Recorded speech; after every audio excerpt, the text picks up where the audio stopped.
Shalom Bapak Ibu Saudara yang dikasihi Tuhan. Sebelum kita melanjutkan bacaan firman Tuhan hari ini, saya rindu mengajak kita semuanya untuk berdoa. Mari kita berdoa. Tuhan Yesus yang baik, kami mengucap syukur untuk hari ini, untuk setiap kesempatan yang Tuhan berikan bagi kami. Kami bersyukur ketika Tuhan masih izinkan kami boleh menikmati setiap kebenaran firman-Mu, di mana firman itu boleh menjadi kekuatan dan rema di dalam hidup kami. Bapa yang baik, ajarkan kepada kami saat ini untuk tetap tekun membaca dan merenungkan kebenaran firman-Mu. Kiranya Tuhan berkenan menyingkapkan segala sesuatu yang masih tersembunyi, dan Engkau memberikan hikmat kepada kami untuk kami boleh menangkap setiap isi hati-Mu melalui firman-Mu pada hari ini. Terima kasih Tuhan, terima kasih. Kami serahkan doa kami ini hanya di dalam tangan-Mu. Haleluya, amin. Baik, firman Tuhan hari ini terambil di dalam Matius pasal yang ke-17 ayat yang ke-24 sampai dengan yang ke-27. Yesus membayar bea untuk bait Allah. Ketika Yesus dan murid-muridnya tiba di Kapernaum, datanglah pemungut bea bait Allah kepada Petrus dan berkata, "Apakah gurumu tidak membayar bea 2 dirham itu?" Jawabnya, "Memang membayar." Dan ketika Petrus masuk rumah, Yesus mendahuluinya dengan pertanyaan, "Apakah pendapatmu, Simon? Dari siapakah raja-raja dunia ini memungut bea dan pajak? Dari rakyatnya atau dari orang asing?" Jawab Petrus, "Dari orang asing." Maka kata Yesus kepadanya, "Jadi bebaslah rakyatnya. Tetapi supaya jangan kita menjadi batu sandungan bagi mereka, pergilah memancing ke danau, dan ikan pertama yang kau pancing, tangkaplah dan bukalah mulutnya. Maka engkau akan menemukan mata uang 4 dirham di dalamnya. Ambillah itu dan bayarlah kepada mereka, bagiku dan bagimu juga." Puji nama Tuhan. Saya memberikan tema renungan hari ini yaitu bagaimana supaya kita bisa menjadi berkat dan tidak menjadi batu sandungan. Di dalam perikop ini Tuhan Yesus bertanya kepada Petrus, "Petrus, sebetulnya pajak itu diambil dari orang asing atau dari rakyat?" Kemudian Petrus menjawab, "Dari orang asing." Lalu Tuhan Yesus melanjutkan perkataannya, "Petrus, supaya kita tidak menjadi batu sandungan, kita juga akan membayar pajak." Setelah berkata demikian, Tuhan Yesus juga berkata, "Pergilah memancing ke danau, dan ikan pertama yang kau pancing, tangkap itu, buka mulutnya, dan kau akan menemukan mata uang 4 dirham di dalamnya. Ambil itu dan bayarlah kepada mereka, untukku dan untukmu juga." Pada perikop ini diceritakan bahwa Yesus itu menyuruh Petrus untuk memancing ikan, dan luar biasanya Tuhan Yesus itu tahu ikan mana yang harus ditangkap dan ikan mana yang di dalam mulutnya itu ada 4 dirham. Artinya apa? Tuhan itu maha tahu. Tuhan itu tahu segalanya, apa yang tidak pernah dipikirkan manusia, apa yang mustahil bagi manusia.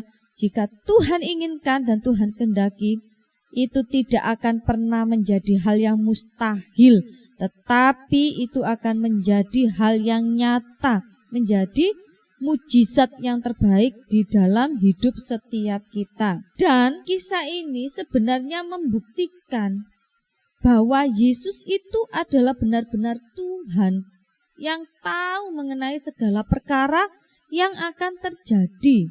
Tuhan begitu mengerti segala sesuatu, bahkan sebelum segala sesuatu itu terjadi. Bapak Ibu Saudara dikasihi Tuhan, mengikut Tuhan Yesus harusnya adalah jalan yang kita tempuh dengan penuh sukacita. Dan tidak hanya itu, sebaiknya saat seseorang memutuskan mengikut Tuhan, orang itu harus siap belajar untuk menjadi berkat dimanapun berada. Seperti halnya teladan yang diberikan oleh Tuhan Yesus. Tuhan Yesus benar-benar menjaga dirinya dan muridnya supaya tetap menjadi berkat dengan taat. Kalau memang harus membayar pajak, Tuhan tetap lakukan, ini bukti ketaatannya juga. Nah, harusnya kita sebagai orang percaya, paling tidak kita mau belajar untuk meneladani apa yang Tuhan Yesus kerjakan, menjadi berkat dimanapun kita berada. Bapak Ibu Saudara dikasih Tuhan, seorang percaya itu dipanggil supaya tidak menjadi batu sandungan, tetapi kita dipanggil supaya hidup kita ini bermakna, hidup kita ini menjadi berkat, hidup kita ini menjadi terang bagi banyak orang. Nah, pertanyaannya sekarang, lalu bagaimana supaya kita bisa menjadi berkat? Yang pertama, jaga diri supaya jangan jadi batu sandungan. Sekalipun Tuhan Yesus sering diperlakukan secara tidak adil, Tuhan Yesus justru mau berjuang untuk menyelamatkan banyak orang. Tuhan Yesus sama sekali tidak pernah berusaha untuk membela hak-haknya, meskipun Tuhan Yesus sering disakiti, dihina, ataupun difitnah. Saat kita sedang berusaha untuk mempertahankan hak kita, sebenarnya tanpa kita sadari, kita itu sedang menekan dan merampas hak orang. Kenapa? Karena kadangkala kita tidak pernah menganggap penting hak orang. Yang penting hakku aman, hak orang lain terserah mereka. Nah, di situ terlihat sekali betapa egoisnya manusia itu. Ingat, Tuhan Yesus adalah Tuhan yang benar-benar menjaga dirinya dan murid-muridnya supaya mereka tidak menjadi batu sandungan. Tuhan Yesus bisa saja memperjuangkan haknya pada saat itu. Tetapi sekali lagi, bahwa Tuhan Yesus datang ke bumi ini bukan untuk memperjuangkan hak-haknya. Tetapi Tuhan Yesus datang ke bumi ini adalah untuk melakukan misi penyelamatan kepada setiap manusia. Mungkin ada di antara kita saat ini sedang merasa bahwa sepertinya hak-hak kita ini diabaikan atau bahkan sedang diinjak-injak oleh orang lain. Sebenarnya ketika kita mau mengalah, kita tidak menuntut hak kita, bukan berarti kita sedang kalah. Dan ketika saya mengatakan seperti ini pun, bukan berarti saya sedang menyarankan kita untuk mengabaikan hak kita, tidak. Tetapi saya hanya mau mengajak kita semua bahwa melalui renungan hari ini, saya hanya mau mengingatkan bahwa hak kita itu loh telah dijamin oleh Tuhan Yesus.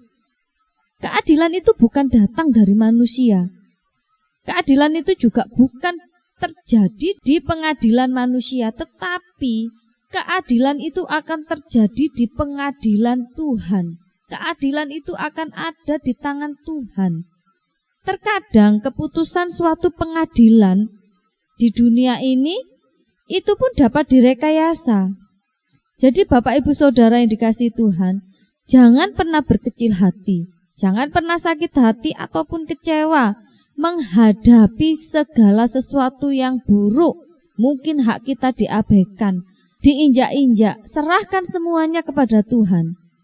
Bangkitkan iman kita, dan kita mau bilang kepada Tuhan bahwa di dalam Engkau Tuhan pasti ada keadilan bagi hidup saya. Mungkin di dalam rumah tangga kita merasa diperlakukan secara tidak adil. Mungkin saudara merasa kakak lebih disayang daripada saudara sendiri. Mungkin juga merasa bahwa adik atau siapapun lebih disayang oleh keluarga kita. Ingat, manusia bisa diperlakukan secara tidak adil, tetapi kita hidup bukan untuk memperjuangkan hak kita, tapi kita hidup untuk menjadi terang dan jangan jadi batu sandungan bagi orang lain. Jadi yang pertama, bagaimana kita bisa menjadi berkat? Kita mau jaga diri kita supaya kita tidak menjadi batu sandungan. Dimanapun kita berada, disitulah kita akan memancarkan berkat bagi orang-orang di sekitar kita. Kita melihat ayat yang ke-24. Ketika Yesus dan murid-muridnya tiba di Kapernaum, Datanglah pemungut bea bait Allah kepada Petrus dan berkata, apakah gurumu tidak membayar bea 2 dirham itu? Hal yang kedua yang bisa kita kerjakan supaya kita bisa menjadi berkat adalah kita mau belajar menjadi berkat lewat perkara-perkara sederhana. Sekalipun mungkin kita sudah aktif ke gereja, kita sudah melayani Tuhan, tetap saja kita masih bisa, kemungkinan menjadi batu sandungan itu masih bisa. Mungkin lewat perkara-perkara yang sederhana. Untuk itu, mari kita belajar menjadi berkat lewat perkara-perkara sederhana, supaya kita tidak menjadi sandungan. Bagaimana caranya orang bisa menjadi sandungan lewat perkara-perkara sederhana? Bisa saja lewat kesaksian yang kita sampaikan. Bukannya kita bersaksi dan memuliakan Tuhan, tetapi kita tidak sadar bahwa kesaksian yang kita bicarakan di hadapan jemaat atau di depan orang-orang percaya yang lainnya, itu menunjukkan kehebatan diri. Kadang kesaksiannya ditutupi dengan hal-hal yang spektakuler, padahal tidak pernah mengalami itu. Nah, ini mungkin perkara yang sangat sederhana. Orang bersaksi saja bisa menjadi batu sandungan. Dan mungkin yang muda-muda suka membaca novel atau buku-buku yang berbau porno. Berhenti melakukan itu. Buat sebagian orang, mungkin ini adalah hal yang biasa. Tetapi yang Tuhan inginkan, jaga hati pikiran kita. Karena ketika bacaan-bacaan cabul itu, bacaan-bacaan yang berbau porno itu sudah menguasai hidup kita, maka cepat atau lambat hidup kita akan dikuasai oleh keinginan-keinginan duniawi. Sehingga dimanapun kita berada, kita nggak akan bisa menjadi berkat. Perkataan kita ini akan terkonek dengan pikiran kita. Kalau pikiran kita selalu dipenuhi dengan hal-hal yang kotor, hal-hal yang najis, pasti keluarnya itu adalah hal-hal yang kita pikirkan. Mungkin ini tampaknya sederhana, tetapi justru dari yang sederhana ini kita perlu hati-hati. Juga lewat perkataan, kita bisa saja tidak bisa menjadi berkat lewat perkataan kita. Mungkin bagi kita, kata-kata kita itu hanya guyon, tetapi bagi orang lain kita tidak sadar. Perkataan kita itu sangat-sangat menyakitkan. Mungkin bagi kita hanya candaan saja, ini hanya bercanda. Tetapi kita tidak pernah tahu apa yang sedang orang itu alami. Ketika kita bercanda dan bercandaan itu keterlaluan, bisa saja kita telah menyakiti hati orang itu. Ingat, semua yang kita lakukan suatu saat akan kita pertanggungjawabkan. Sekali lagi, jaga hidup kita dengan baik. Karena lewat hal-hal sederhana pun kita masih bisa menjadi batu sandungan. Dan yang ketiga, bagaimana kita bisa menjadi berkat, yaitu kita mau belajar dan berusaha. Dimanapun kita berada, kita tetap jadi berkat. Mungkin saat itu, kalau kita lihat dari perikop ini, kas yang dimiliki oleh Tuhan Yesus tidak ada uang sama sekali. Tetapi karena ada kerinduan untuk menjadi berkat, meskipun Petrus harus pergi ke danau dan memancing ikan lalu mengambil uang itu, mungkin bagi sebagian orang, jalan yang diberikan Tuhan ini untuk memberkati Petrus adalah cara yang mustahil. Tapi itulah kenyataannya. Tuhan punya cara tersendiri untuk menolong setiap orang percaya yang mau belajar untuk bisa hidup menjadi berkat melalui apapun, dengan cara apapun. Mungkin kita ingin menjadi berkat, tetapi kita terkendala dengan masa lalu yang buruk. Saya mau katakan hari ini, tetap saja katakan bahwa Tuhan akan selalu buka jalan bagi orang-orang yang rindu menjadi berkat. Ingat, orang percaya harus hidup menjadi berkat dimanapun dia berada, dan berhenti untuk terus-terusan menjadi batu sandungan.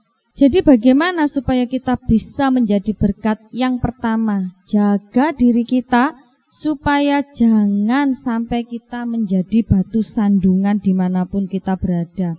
Yang kedua, kita mau belajar menjadi berkat lewat perkara-perkara sederhana. Yang ketiga, berkomitmen untuk menjadi berkat dimanapun kita berada. Demikian yang bisa saya bagikan. Mari kita berdoa. Bapa, dalam nama Tuhan Yesus, hamba berdoa agar kami sebagai orang percaya jangan menjadi batu sandungan. Mungkin secara tidak sadar kami menjadi batu sandungan lewat perkara-perkara sederhana. Tetapi Tuhan, hari ini kami mau belajar untuk bisa menjadi berkat. Saya percaya Tuhan yang akan menolong setiap kami. Tuhan akan memampukan kami untuk kami boleh menjadi berkat dimanapun kami berada.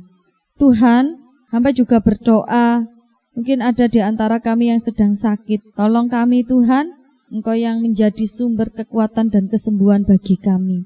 Kami yang sedang menghadapi permasalahan, Engkau yang akan menolong kami untuk kami boleh keluar dari setiap pergumulan dan permasalahan kami. Kami percaya Tuhan, Engkau akan buka jalan bagi setiap kesulitan-kesulitan kami. Mungkin saat ini kami berusaha untuk bisa menjadi berkat, tetapi kami terkendala dengan banyak hal. Kami percaya Tuhan, ketika ada keinginan dalam diri kami, dalam hidup kami untuk menjadi berkat, di situ kuasa-Mu akan Engkau nyatakan, di situ juga Engkau akan menuntun kami, sehingga kami boleh menjadi berkat untuk hormat dan kemuliaan nama-Mu. Terima kasih Tuhan, terima kasih, terpujilah Engkau. Di dalam nama-Mu kami sudah berdoa dan mengucap syukur. Haleluya, amin. Tuhan Yesus memberkati kita semua.